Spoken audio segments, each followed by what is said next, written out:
Hey, we are live. What's going on, everybody? It is Brian from the one and only SecretsBeverageLab.com, and this is the one and only Secrets Beverage Lab podcast for Wednesday, November the 12th, 2014. A big happy Veterans Day to those who served. We'd love to do the podcast on a Tuesday, but we got it on a Wednesday, so maybe next year it'll be on a Wednesday. But happy Veterans Day to those who celebrate and serve for our country. And again, this is episode number 97. We are mere 3 episodes away from the big hundo, so we got to figure out something. We're slowly chugging there, and as I promised, by Christmas, Kwanzaa, Hanukkah, we're gonna make the 100. So we're gonna make it pretty big. But we have a very special guest tonight that we're gonna get to real quick, and I'm the only one who doesn't have a beer by that brewer, so I'll leave shortly after saying my name or saying what I'm drinking. I'm drinking the White Birch and Schilling Steak Ale? Stick? Nah. Sticka. It's a wheat sticka? Sticka. Sticka Ale. It's a wheat IPA. Brewed by the boys of Hooksit, White Birch, and up in Littleton, New Hampshire, Schilling. And it tastes really good. Thanks to at BM Watts on Twitter for getting the beer for me in Massachusetts, which is a big to-do. Couldn't find it here in New Hampshire, so thanks, boys. And Carla, what's happening?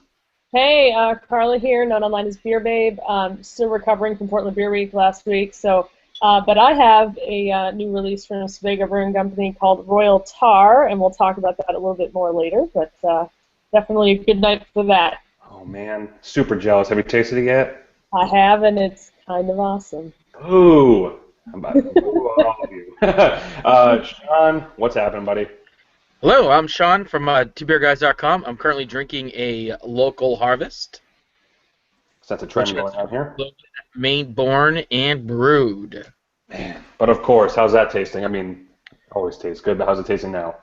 Pretty good balance between malts and hops. It's got a nice hop aroma to it. Nice. So if you didn't notice, Sean and Carla are drinking the beers of Sebago tonight. The fans have been drooling over the fact that we have not had Kai Adams from Sebago on, but tonight's the night. VP, co-founder of Sebago Brewing, Kai Adams has joined us. How's it going, Kai? It's going great, guys. How you doing? Great. What are you drinking? And let me guess, Sebago? I had a couple here, but I got this one. I'm pretty proud of. Ah, yes. A little double dose. Nice. This is a great beer. I saw Mike when he was in town, and geez, the last time I saw Sean was at the Beer Fest in Boston, and that was a blast. But it's not just your fault, Carla, Sean, and Brian, why I haven't been on. I have blown you off a couple times. And Jesse has been grinding on me to make sure I'm going to get on with you. So. We don't throw people under the bus here in the podcast, but if you want to toss yourself under that, that's hey. We didn't say it, no. Unless you're a regular guest on the regular host on the show, you get thrown under the bus all the time. But yeah, I thank you for coming on, but I must say we don't keep a database of what beers we drink, but I guarantee you one of the top 10 beers drank on this show, well, one by Carla, but by everybody is Sebago. There's always seems to be a Sebago popping up, so we always have it in spirit, whether you're here or not. So thank you. Thanks, guys. Means a lot. But and we're lucky to have you the week after Portland Beer Week. So we're gonna get into that after learning about your breweries because you're such a big part of Maine breweries in general. But we want to start off by kind of getting the history behind Sebago. So if you want to give us the old lore of Sebago, how did it all begin? Well, sometimes that takes a long time. And last week, my partners and I were in Dallas, and my partner started to tell the story to someone. He said, "How'd you guys get together?" And he must have started in like 800 BC because he started way back. And 10 minutes, he might have gotten to 100 AD, and my other partner, Brad's like, "It's time for you to go to bed." We always try to keep it short and sweet. Just the history of Sebago. I started brewing in Colorado in the early 90s. I had Hodgkin's, and I moved back home after my treatment in Boulder. And then started brewing at the Sea Dog Brewing Company in Camden. The summer before I went there, I worked at Geary's on the bottling line, so I knew Karen and DL and Steve and the whole family there, so it was fun to get to know them. And so I was at Sea Dog for a couple years, and then I developed a business plan for Sebago Brewing Company, and left Camden and moved down south and started working at Chili's, which was awesome. 25, working at Chili's at the main mall was really fun. I learned a lot. I was a yes guy. I would do whatever it took. But I met Brad and Tim there. Tim is a quiet guy, operative sort of person, and worked in the back of the house. Excuse me, Brad is an operative guy, works in the back of the house. Tim is a very outward social guy, and he was working as a bartender. Tim trained me on the bar, Brad trained me in the back of the house, and I taught them how to drink craft beer. So it was a good relationship, and we started early. So we begged, borrowed, and stole, and put some money together and opened up the brew pub in South Portland at the main mall in 1998. Opened the doors, and no one came in for like 2 weeks. You know, it takes a lot to get people to try things. So, but we slowly built our business, and what we really developed was a late night crowd. When we were working in the restaurants at the time, we'd rush out to get the last call and make sure we can get some beers and some food. So we saw there was a real niche then, and that was our big piece. Staff, good beer, good food, late night. It really sort of hit. A couple years later, we had an opportunity to look at this property in Portland, and the landlord, it was the restaurant wasn't doing very well, and one thing went to another. As we found a new brewery, and we opened up in Portland. It wasn't our intention, but we just had a good model, and it really worked. And then, literally like 8 months later, this Susan DeShane in Gorham invited us to look at this other property. Start to sort of see what's going on here is that, you know, we're very active, we're very excited, we like to really work hard, and that's sort of the foundation of Sebago.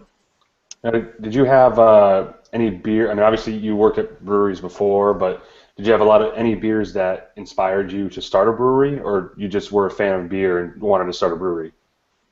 For me, when I lived in Colorado, I was working at this brew pub, and my girlfriend at the time was a host, and she encouraged me to, you know, oh, they need someone to work in the brewery.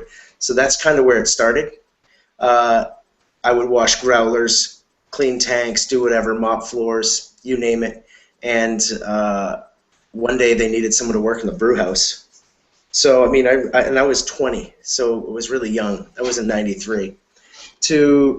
That's when my eyes started to really open, because people would stick their head in from the restaurant and be like, man, that Zoser Stout was awesome, or that Scarab Red was fantastic. And, you know, you work all day in the brewery, and then people come literally right there and enjoy their beers that you made, and that really hit home with me. Plus, working with my hands, creating something. I love working with water and pumps and the mechanics of brewing. But I was not a home brewer before. I started right in a commercial brewery, which I know it was kind of lucky, I guess. It's a little scary too. I don't know. Well, really, it's not that different, right? I mean, like, if you're going from commercial brewery to commercial brewery to commercial brewery, that's different than, wow, I did this in my garage in a pot, and now I have this giant ferment. Like, that transition, I would assume, would be harder than going from one commercial system to another commercial system. I don't know. Well, I mean, that's how I learned. I mean, I would brew a couple of beers down the basement at the Oasis, but it was really working with the equipment that really was inspiring. So when I moved back home and had some of the English style beers, I was like, wow, this is way different than what I was drinking out west. I was really disappointed. Then I started working at the Sea Dog, and it was same old, torrefied wheat, 2-row, English style yeast. And, you know, it's amazing how you get accustomed to that style of beer and realize the nuances in the ingredients when you're brewing with those different ingredients. But there wasn't a lot to balance. I mean, we had Stone Coast was around, or Sunday River was around. Andrews was another English style beer. Atlantic was around. So I mean, there were some good beers to be found. Harpoon I was drinking a lot of Harpoon, but I really wanted to stop climbing into those tanks and scrubbing them with green pads. I knew that there was a better way to do it. And doing CIPs and closed fermentation, that's just how I learned. So it's really a neat process to sort of figure that out. So if you fast forward to current day, can you give us like a rundown of your brewery and kind of, where you're at now and, the locations that you've got, what you're brewing, what you're up to? Absolutely. We always start with those foundational pieces of how Brad and Tim and I got together, because it's quite lucky, to find 3 business partners that gel so well. And it's really at the core of our business and our employees of how we interact with each other. I know when I talk with young people, they're like, I don't care about that. I want to hear what's going on now. And for us, it's important to lay the groundwork. Oh, yeah. So we operate 4 brew pubs now, one in Portland, Scarborough, Kennebunk, and Gorham, the old Gorham station. And we have our production brewery in the Gorham Industrial Park. We have 2 buildings there. We have a 20-barrel brew house that we purchased from Tennessee. Tom and I, our brewmaster Tom Abercrombie and I, went down to Tennessee and got it, dismantled it from the brewery there, and moved all of the equipment up here. We got an unbelievable deal. I mean, it seems like whenever we open our breweries, we're in this trough. It's like right before craft got big in the late 90s, early 2000s, and then 2004. So it was good timing for us. So we moved it all in, and then I got this bottling line out of Syracuse. I'd worked on Geary's, but I've never set one up. We were really pub brewers making beer that go right through the wall and served on tap.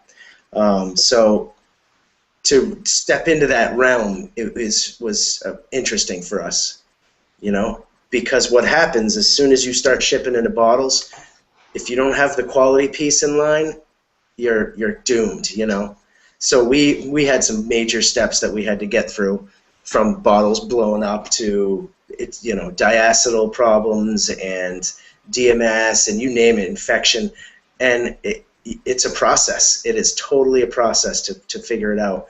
None of us had gone to any brewing schools. We just learned from operating.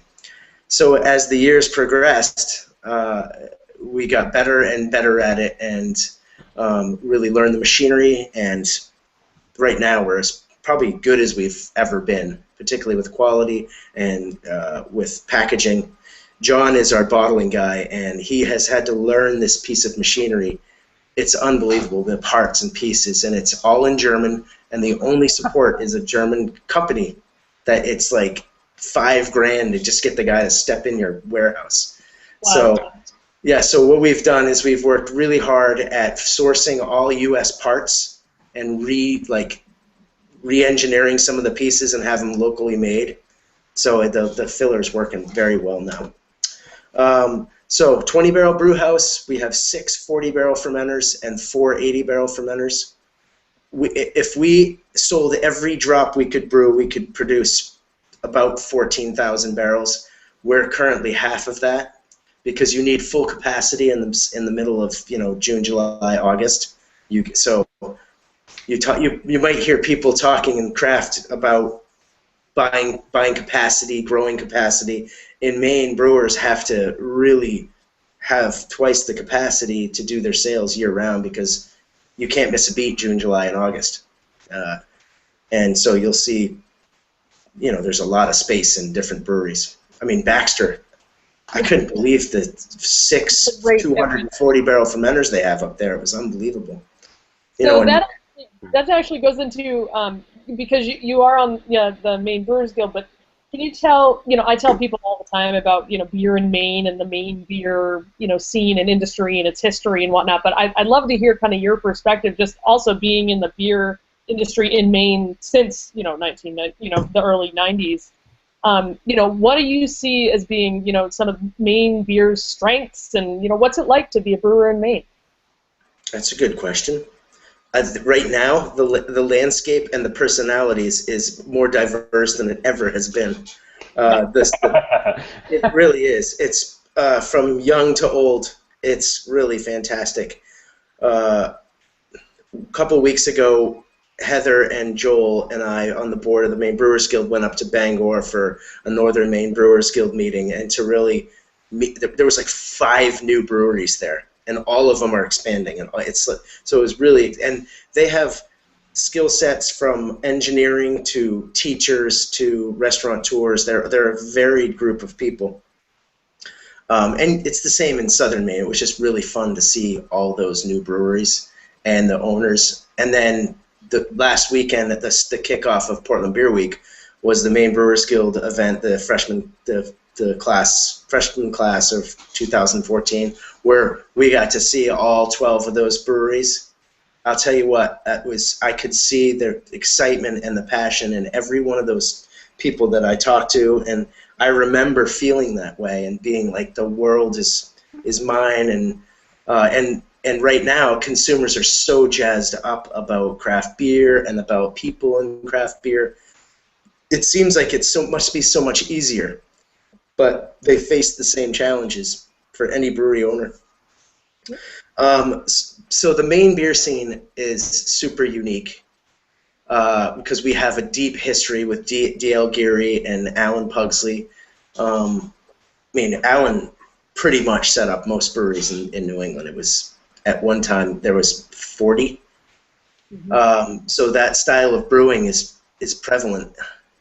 What I've noticed as younger brewers have entered the brewery, though, is Tom and I have really embraced some of the guys that have had some technical education.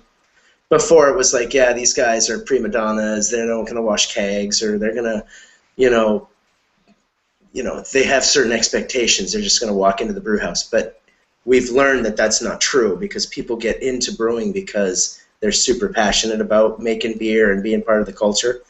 So Tom and I have, and John too, we've kind of stepped back from the ideas, and we've stepped back from mandating recipe formulation and what kind of beers that we're going to make, and really looked at some of these great ideas. I mean, Rusty is our pilot brewer, and Peter and Marty and Scott. Scott had went back to the brewing school online. Well, I would suggest that to anyone, by the way. That's while you're working in a brewery, and take that course. But we're letting them be innovative and change. We're buying like crazy hops and making a ton of different beers. That is where it's really changed over the past 10 years. Just the diverse amount of beers, the different hops that we're using. And I really think that's kind of what the Maine beer culture is there's a lot of experimentation. With Allagash right here, there's a lot of Belgian style inspired beers, the Saison yeast that Foundation's using, the Brettanomyces that they're using down at Hidden Cove, and the Nice Gut Brothers. I mean, who opens up a wheat beer based brewery? And those beers were fantastic. Yeah, probably one of my favorite at the class of 2014. That Weiss White. Have you guys tried that? Oh yeah, I have. I don't know if you guys. Well, Brian was at that event, weren't you? So you had that. Wait, where? Nice Brothers. Oh yeah, the Nice White. Yeah. Of course I have. Really good. Yeah. And that was very clean, super true to style. It wasn't. We dumped our Hefeweizen. We cut it last year because it was such a. It seemed to me that everyone was brewing it. I mean, I remember tasting the Spinnaker, and like, this tastes exactly like our Hefe. So I was like, we got to stop brewing it.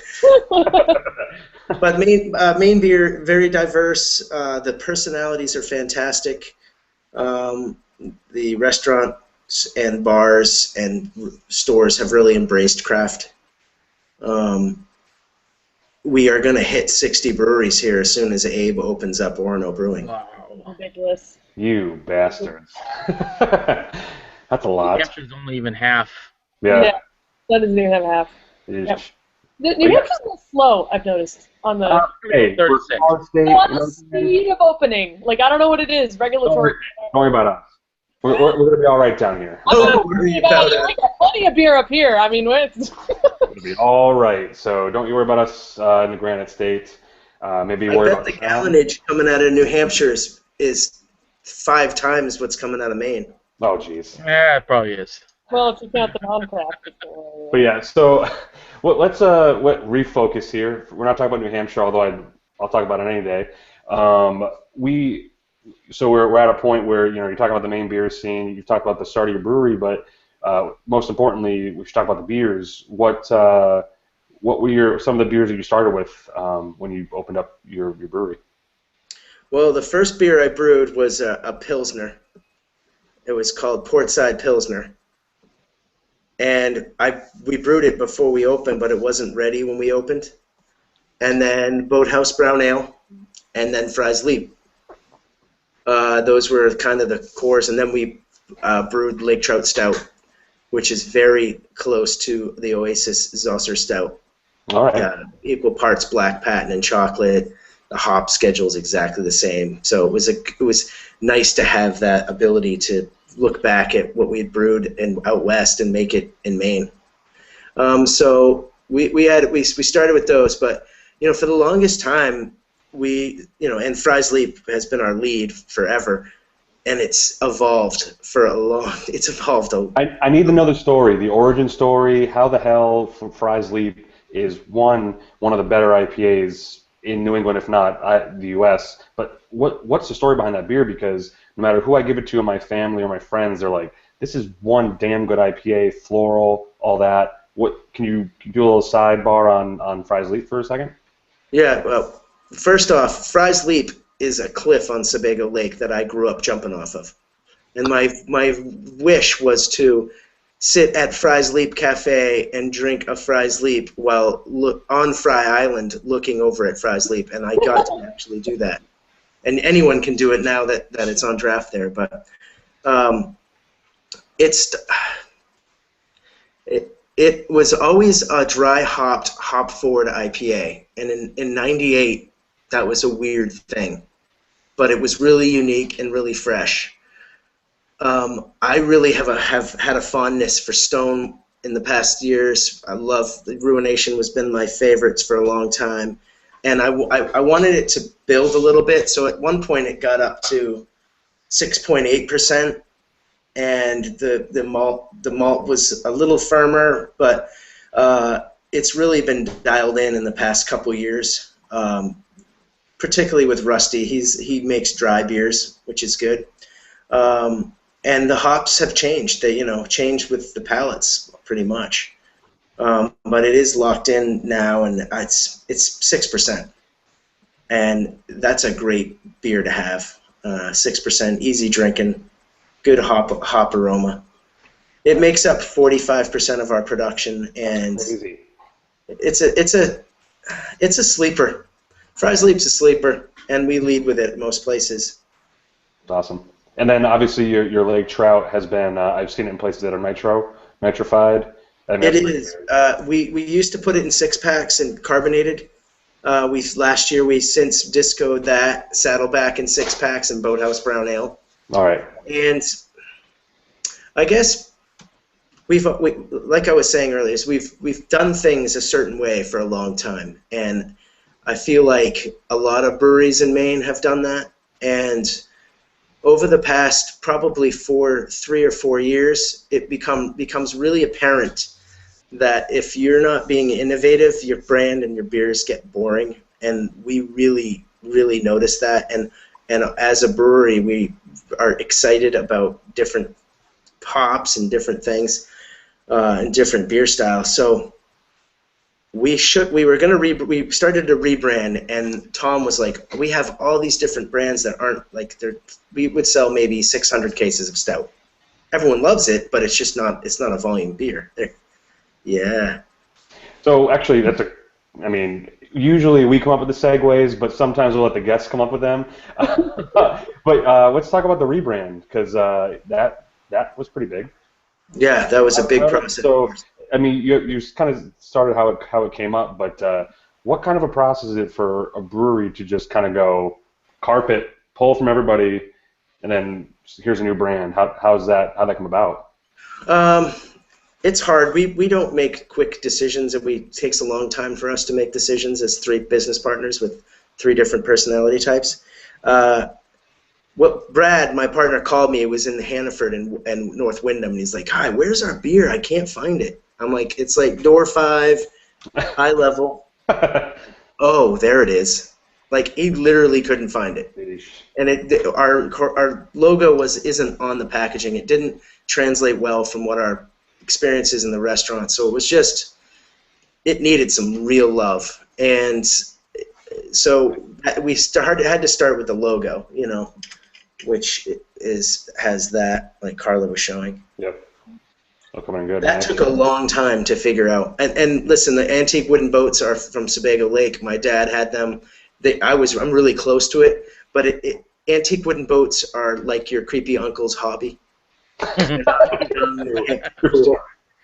It's true. I mean, I would go to a room and I would go into a room and say, like, does anyone know what an antique wooden boat is? And they're like, no. Or I'd show them a picture, and they just wouldn't even know. It's so elitist. So it was time to sort of evolve it to more of an emblem. But with that notion, you can't just change the outside. You got to kind of change the inside. And so we worked with the Mike Todrico to figure out who we are, what we associate with, and who associates with us. And it took a long time to sort of get through that. But it has enabled us to sort of brew beers that are part of us. And those beers and the branding really work. Brian asked, what does it take to do that? It takes a lot of meetings, a lot of brainstorming and understanding who you are and not liking things and liking things. So it takes a lot of work. And then how to roll it out and how it works with labels. We're going to be rebranding some more stuff over the next 6 months, so you'll start to see that happen. But the beers have evolved. Staffing has evolved, and education has evolved. Do you want to talk a little bit about the couple new seasonals that kind of came out of that same effort, Bonfire, Simmer Down, stuff like that, just kind of those being added to the portfolio? Absolutely. So when we disco the Saddleback and 6-packs and Stout and Brown, it opened up some room. We pretty much bought capacity by reducing the brands that we have. So we were working on, what comes into the fall, because local harvest was coming out too late. We were waiting for the hops to grow. We were doing some widespread distribution, and the hops wouldn't be there. So, if you're waiting on an ingredient that comes late, you're kind of late to the dance. We'd miss all the fall seasonal rollouts. There'd be pumpkin everywhere. And so we just were not having a great time of it. So Peter was like, well, let's just let it do what it does and figure out another seasonal. And we were just shooting the shit, and Rusty was talking about like a piney rye ale. He has this sort of West Coast drawl, but he's from Georgia. And he's just like, yeah, it's like piney and then earthy, and I was like, that sounds awesome. He's like a rye ESB or something. So he piloted these beers, and the Bonfire really was just so outside of anything that we've done, and the hop character with the way the malt is. I mean, we use the 2-row base malt that Allagash uses, and we have used Brice for a long time, but he's gone outside and got a lot of Thomas Fawcett's English malts that he used at Magnolia and really introduced a lot of different malts. And so the hops and the complexity are really, it's well engineered, that beer. So we rebranded Fry's Leap, Red, and Bonfire and launched with them last summer, and was really successful. People were really embracing them. And coming up to this summer, we were trying to work on the kind of beer we want, and we did a beer with Carla, with Ben. Nice. It was one of the early pilots. It was Citra Saws Down, and it was for the Beer Bloggers Conference, and it was really excellent. It was a really fun beer. People really liked it, so we kind of had a direction of where we wanted to go with our summer beer. And so we were trying to brand it. We did a bunch of pilots, and I said to everyone, I actually said to a couple of my wholesalers, I was like, give me some name ideas. We're thinking. I said, I'm thinking about having a beer that doesn't say session or summer in it. And they're like, good luck with that. So we started there, and we ended up with Simmer Down Summer Session Ale because it sort of hits on all the points. Because it's a beer for tourists. If it's a summer beer and they don't know what they're grabbing, it is a sessionable ale. I didn't want crushable on the logo. That's Rusty wanted like crushing, like summer crushable. That summer crush, I think he wanted it. And I don't know, we just wanted it to be about hanging out and drinking a lot of them. And the beer is so floral. We use the El Dorado hop, which is excellent. It gives a lot of those peach and floral notes that you get, late edition hops and hop bursting and dry hopping. So I think it was a great addition to what we like because we really like to drink that style of beer. And we had to discontinue the Hefeweizen. And just last night someone's like, I missed the Hef. I'm like, rising tide, Spinnaker. And that's awesome though. You can do that. You can recommend other brewers' beer. You're not the enemy, and nor are they. That's pretty cool. How do you handle this? Talking about seasonals, but the seasonal or how do you approach the seasonal creep? That's the new buzzword, Sean. Did you call it a creep, Sean? You don't call our guest a creep. Yeah. Sean is creepy. Although they intentionally creeped. They called Bonfire, what is that, your late summer? Oh. Like you made that a transition here. You made that an early fall. Well, it's good beer to drink if it's hot or if it's cool nights. Yep. Warm day, cool nights. So, speaking of creep, we tasted Kate and Sue from the craft beer cellar down in Mass. Yeah. And that was that year that everyone was talking about creep and no pumpkin beers before September. Remember all that media stuff? Yep. Oh yeah.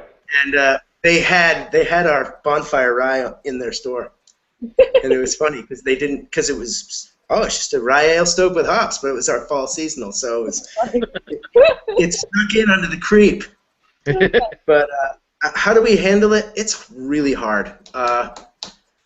So this year, when Bonfire came out last year, we launched just in late July.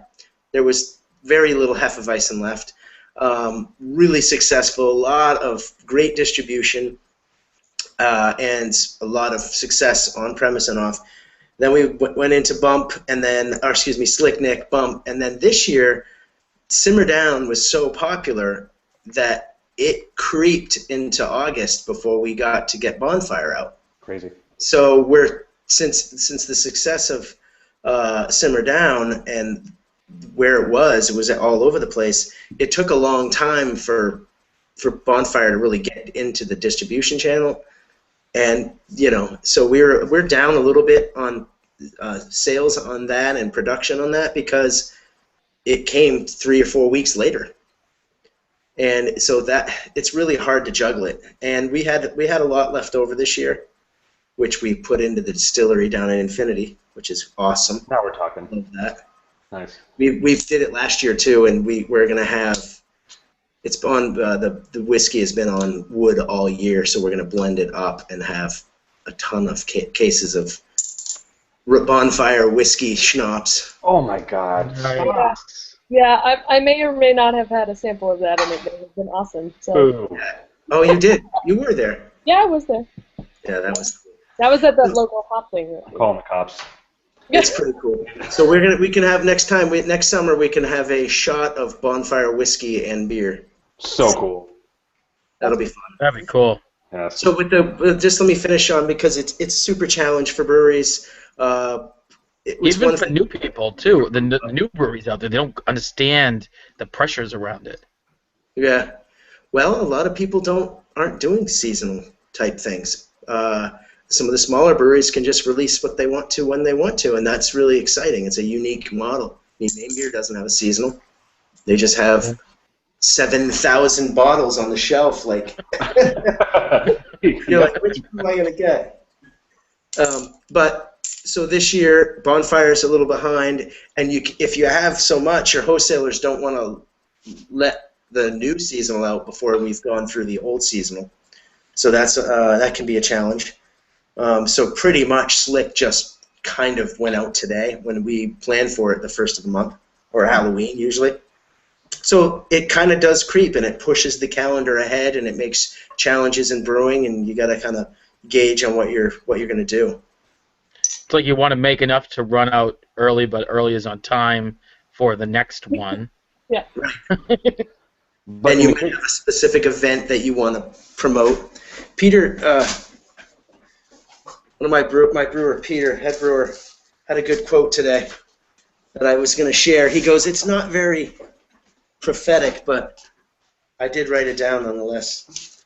We want everyone to get it, but we want them to not get all of it." Nice. That's cool. I like that. That's awesome. Pretty Or sure not to be able to get all of it. So you get some, but you don't get a ton of it.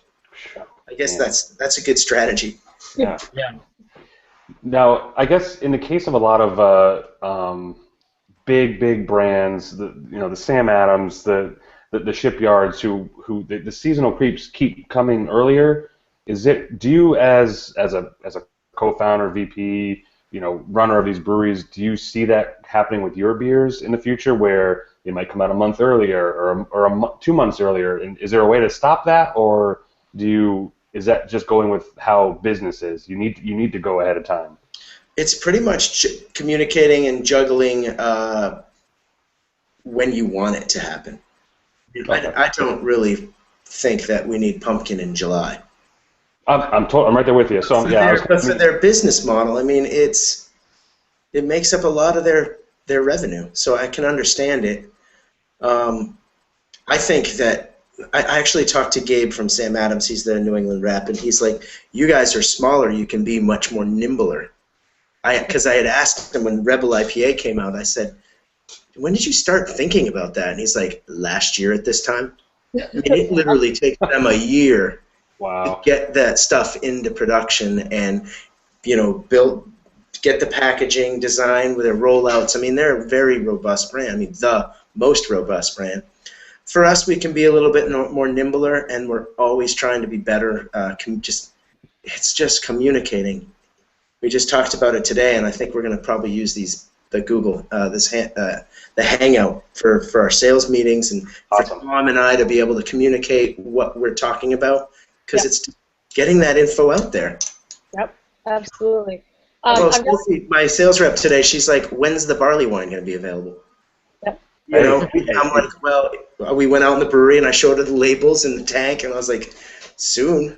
The goal is on the 28th, but she needs to be able to tell that to the customers and inform the retailers and let them know what it is. So. Right. Sounds like you may need a beer named Nimble. Yeah. There you go. Nice. Or a I drug. have a question from Twitter, actually. Wants to know where and how far your beer is distributed outside of Maine. So Maine's our biggest territory. New Hampshire is on fire. Kudos to New Hampshire. We switched wholesalers this spring. We switched from Bayside in the southern part of the state, and we have Amoskeag statewide. And I'll tell you what, the Amoskeag distributorship is a well put together organization, and they're very hungry, and they're very, very accommodating. So it's really, really awesome. I'm really pleased with that, with what they've done. But we've also added Doug into the mix, and he covers southern New Hampshire, exclusively northern Mass, and he's just done a great job. But we ship Connecticut, Rhode Island, Vermont, New Hampshire, Mass, and Maine. And Rhode Island, it seems like it's a challenge down there. It's between Mass and Connecticut, and we're with a big Budweiser wholesalership, and we know we're not priority. So Doug's really kind of focusing on southern New Hampshire and Mass, and Connecticut has always done really well for us. We have Drinks, which is a wholesaler down there, which is 3 counties, and they're all craft. I mean, they're Leeds, Lagunitas, Allagash, Dogfish. They have some really, really great brands. So the guys are very craft focused, and they work like workhorses. It's unbelievable. Well, for industry people, Doug did a ride with Joe Pellegrino 2 Mondays ago and visited 28 accounts. Whoa. I mean, Sean, 28 accounts in one day. Well, if you're going to do that in New Hampshire, you must have 3 days. And then Yeah. a lot of Because gas. there's a lot of driving in between.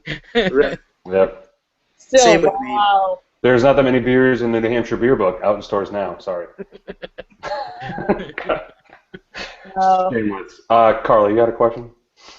No, that was my Twitter question. Oh, that was Twitter question, of course. Actually, Who said it? we followed up though, wondering if it's available in Southeast Mass, and my Mass geography sucks, so I have no idea where that is other than down in the... That would be south of Boston. Yeah, probably.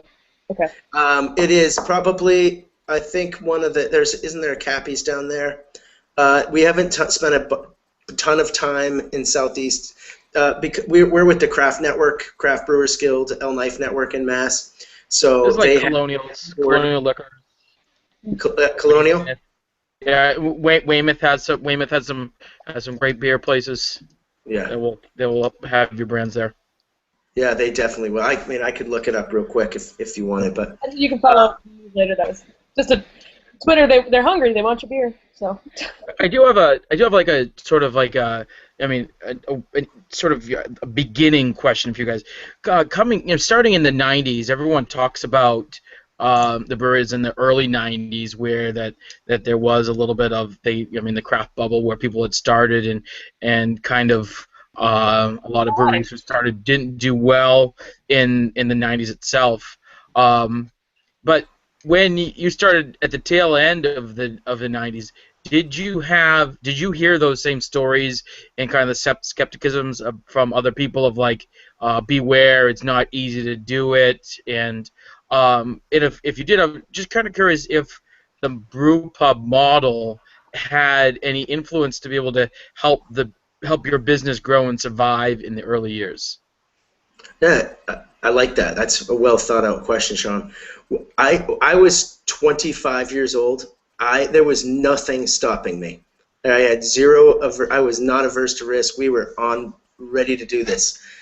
I didn't hear any of those messages. It was challenging to raise money as a young entrepreneur with zero business experience. Brad had owned a restaurant, had worked for some national chains. Tim, we just didn't have a lot of business skills at that time, but we had a consultant that helped us with figuring out some of our business model. The brew pub piece, so I was the brewer, Tim was the bartender, and Brad was the cook. So we had skills. I was worried about the bar and the kitchen. Tim was worried about the brewery and the kitchen, and Brad was worried about the bar and the brewery. So we were all worried about each other's stuff. That's awesome. But we covered our own area. Having a brew pub you have a lot to offer. Okay, you have instant cash flow because someone's right there buying. There were no tap houses. It wasn't like tasting rooms now in breweries. It was you could come and buy some beer or this and that. But so I think the brew pub model helped us get started because we had two people in the organization that knew that, and we had some really great restaurant people that were able to execute on that. 98, we had our brewery right in the brew pub, and people would walk by, and we'd be, we used to have the side-loaded bungs, the Hoff Stevens kegs, and we would be pounding those kegs, and the people would walk by, or I'd be bringing them their seat, and they'd be like, "What are they doing in there?" Like they were oblivious to what was going on, and sad because every night I'd shut the lights off at 2 or 3 in the morning, and I'd just see the glow of one of the lights on these beautiful fermenters, and it was just nothing I wanted more than to walk by those beautiful tanks. So when we moved the brewery from inside the pubs to outside the pubs, we did lose a lot of the connection from the brew house directly to the customers and to the staff. And to this day, we struggle with communication and execution of rollouts because there's that distance, and we probably do it better than most because we work really hard at it and we're hard on ourselves. But having customers right there drinking your beer is the best market, you know. And by removing 2 beers that we constantly had, we threw 12 different beers in 8 weeks, and we've been able to run them through the brew pubs, do small, batches to different people. But it's been awesome this year, and our ability and skills as brewers have really improved, being able to run it through 4 brew pubs and get people's feedback. Good answer to an okay question. No, sorry, Sean. Great question, Sean. No. Hey, you guys, I have to suggest a read for you. Yeah, please. Okay. You got to read Steve Hindy's book, The Craft Beer Revolution, and all the other people that made it. It was an awesome read, and the end is pretty good because Steve leaves you with, there's 2 schools of thought.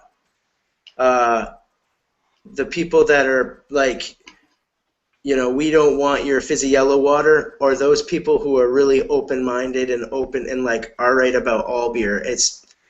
I'm not trying to cash anything at stone, but I'm just saying there's 2 schools that he leaves you with at the end, which is really awesome, and you get That's to. cool. It's like those books that you read, Choose Your Own Adventure. Yeah. Nice. Oh, yep. Turn to page 21.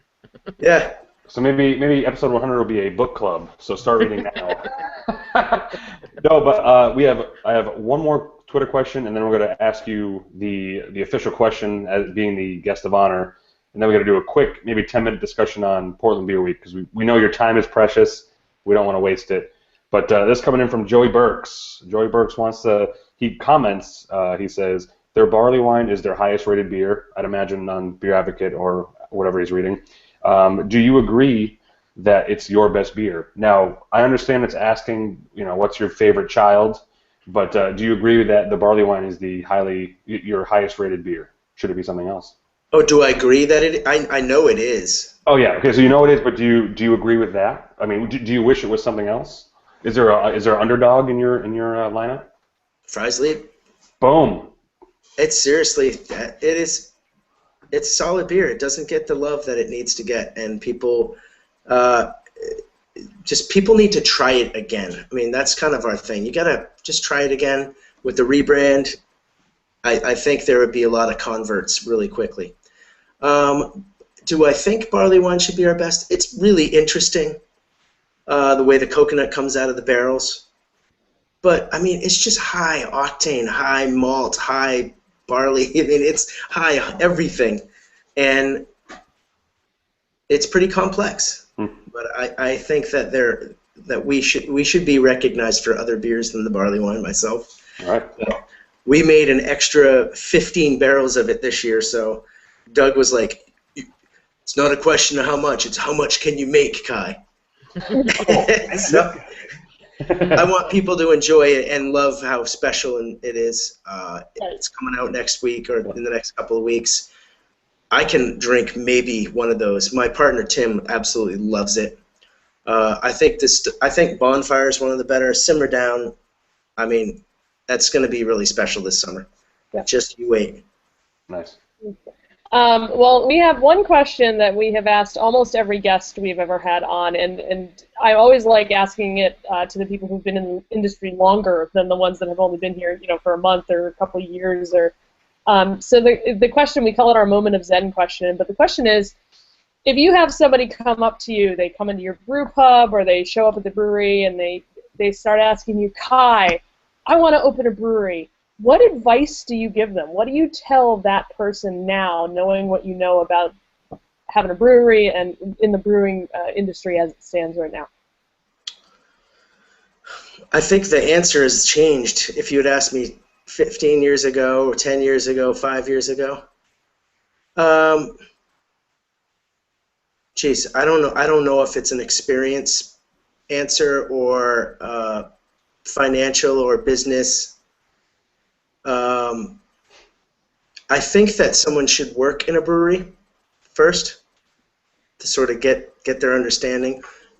If they want to distribute beers, maybe they should get into the business somehow and maybe work it with a wholesaler, work for a brewery. I have two people that work for me that both, when they applied, said, I'm going to open up a brew pub one day. And both of them did not, and they still work for me. They said, I've seen you guys go through so much, and I don't know if I want that. But I'm curious about what the future holds for craft the way it is. I do think the business is sustainable. The sales are sustainable. It's how people operate their business. Your quality has to be has to be high. Right now, more than ever, there are some great, talented brewers out there. And you gotta have fun. I mean, you gotta be a fun person. You can't be a curmudgeon in this business. I mean, you gotta go out. Oh, my friend was an attorney. He goes, "Guy, I have this angle on this brewery down here." He's an attorney. I was like, "Bride, you know that you gotta go out like 2 or 3 times a week. You gotta see people, and I think that's really important. People connect with that. Yeah. It's got to be authentic. Is really what I'd say." Great answer. Thoughts, Carla, Sean? Best answer yet? 97 episodes in. I was just gonna say that's huge, as Paris Hilton would say. I mean, if get out of here with that. If you're not out there, then you're not spreading the love of being in the beer world. That's what people are expecting. Yep. Yeah. I mean, that's kind of a great segue, and we appreciate the answer, and that's going in our collection of Zen answers. But you mentioned that you have to be a fun person and kind of step outside your own brewery. You yourself, I saw you last week at an event that Sebago was even a part of. You were kind of you were there supporting the main beer scene, and we have a couple minutes left, and we should talk about a quick rundown of I was just about to say Sebago Beer Week. But every week should be Sebago Beer Week. No, we talk Portland Beer Week. So Carla, do you want to kind of who runs Portland Beer Week? What's going on with that? Well, it started a couple years ago and has become more organized and more kind of like last year. I feel like there were 100 million events and they were all really a little bit haphazard. This year I felt like it was a little bit more focused. There were a couple things to choose from each night as opposed to, oh my God, I can't even handle what's happening here. And that's from a perspective of somebody who's going to a lot of these events. I felt a lot more able to plan this year, but it's been a great celebration. Not just, they call it Portland Beer Week, but I really feel like it's almost a Maine Beer Week that happens in Portland.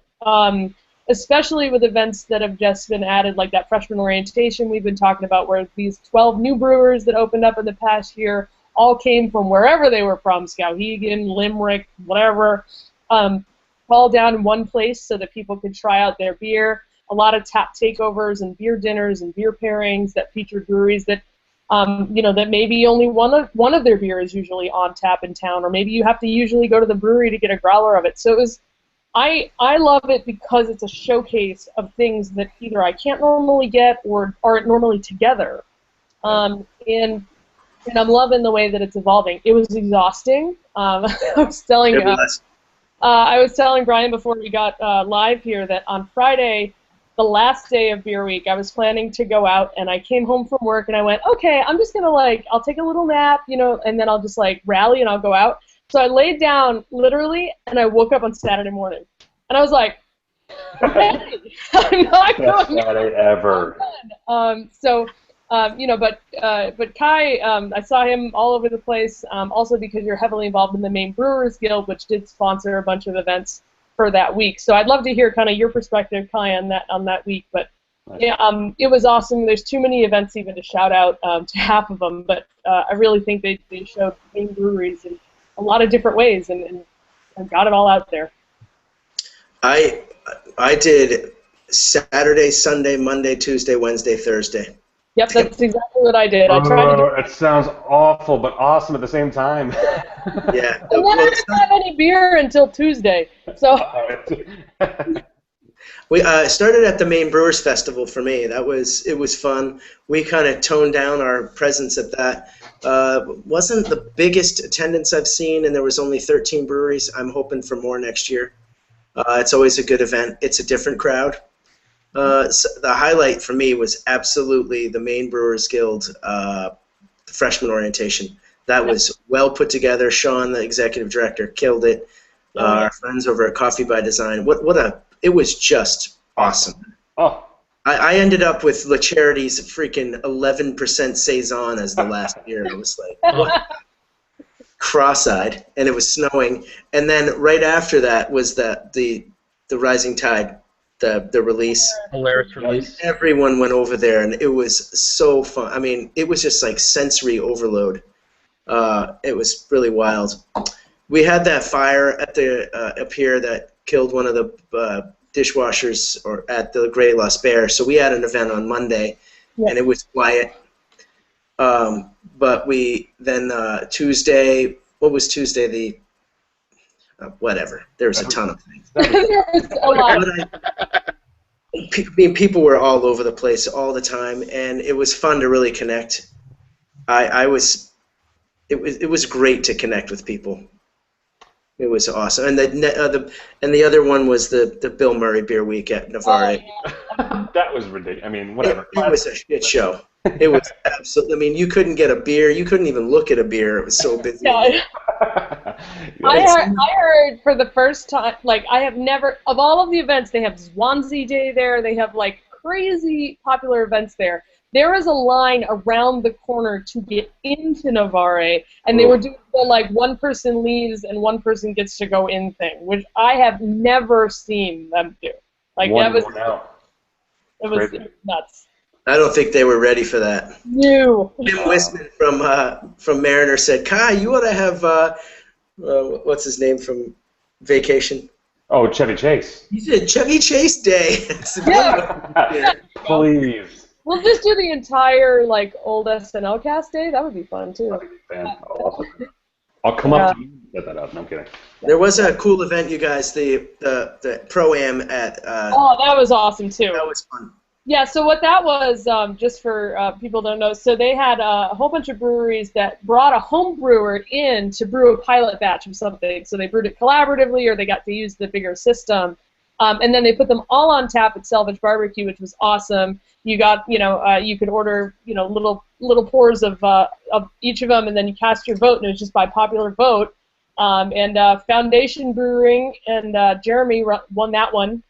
But I got to try a lot of them. There was some majorly creative stuff going on there. Very, very cool event. And again, that was also bringing together the home brewing community and the craft brewing community. But all the brewers were there. Everybody who was involved in making those beers was there. That was a really highlight for me too. I enjoyed that one a lot. I left there and then went over to Acadia and kicked some major ass at T2 pinball. Ah. Oh man, Nice. what a classic pinball game. Jeez. Yeah. I have to get to that place. It sounds so awesome. Anytime you guys want a piece of this. It says, I don't know what your middle initial is. What's your middle initial? It says K whatever M or K whatever A. Bam, on the first number one, 3 initials. I'm number 6. Oh, I can spell my name on it, bub.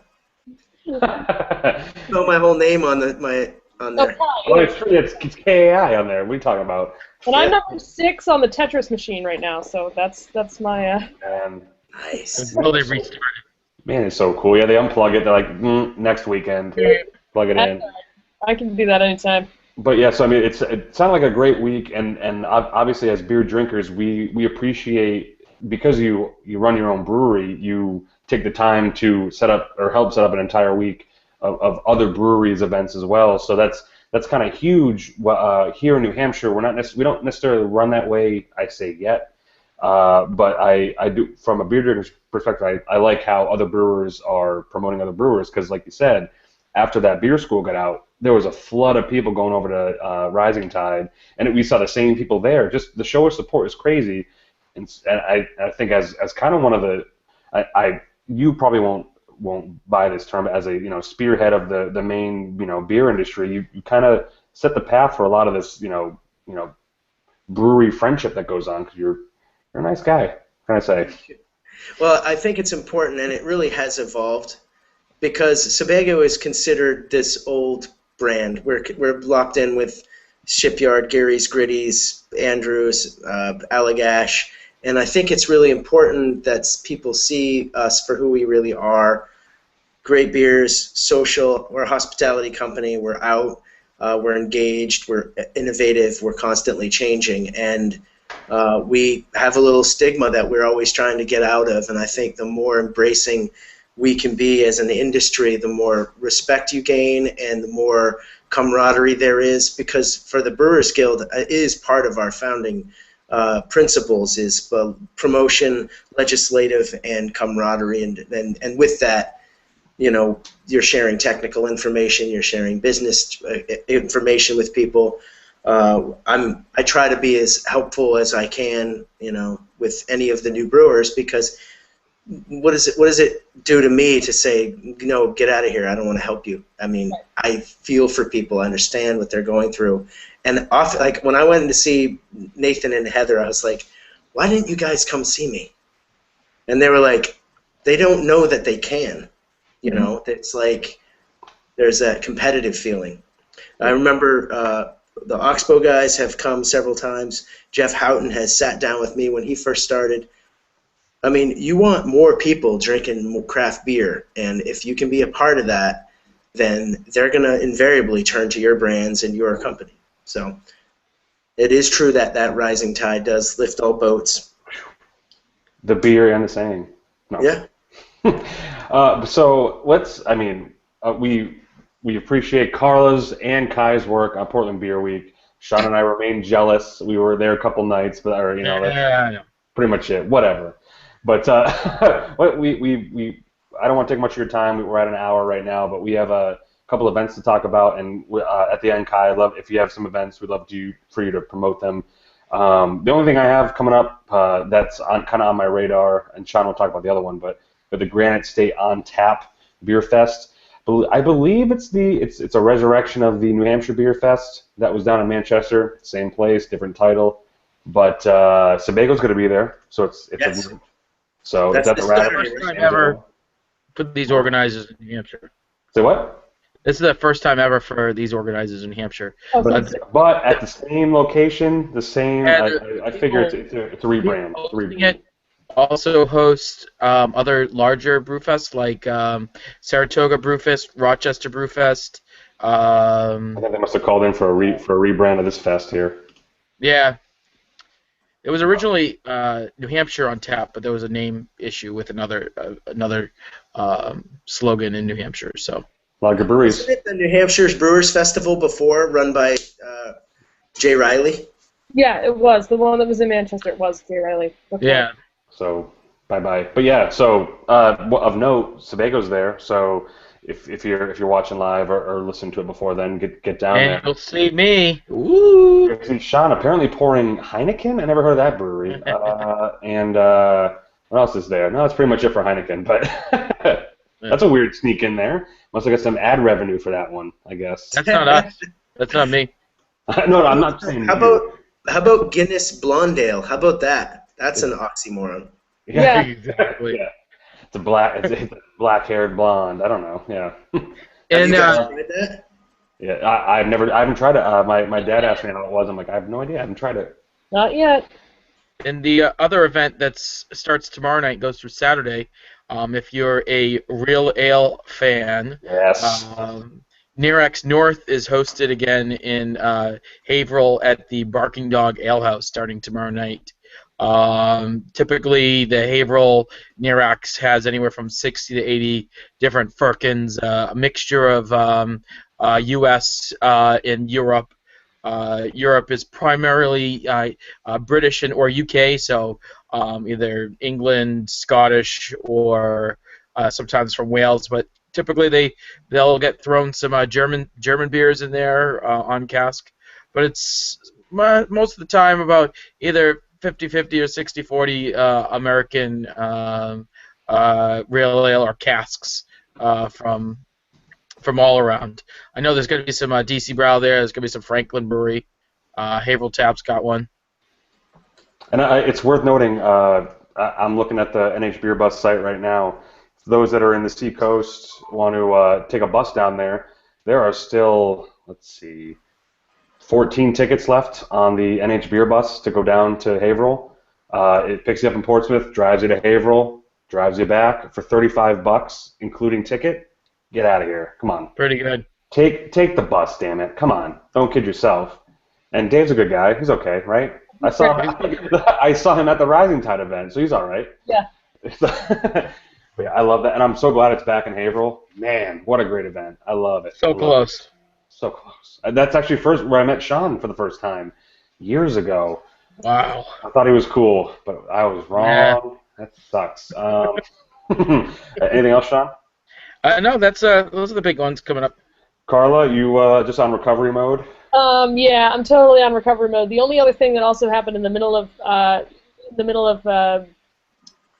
207 Beer Week was that Oxbow opened a Portland-based tasting room. Yes. So this is in addition to their space in Newcastle, which is like rural on the farm. They've got this warehouse space. It's actually it's basically right next door to Maine Mead Works, which is really cool.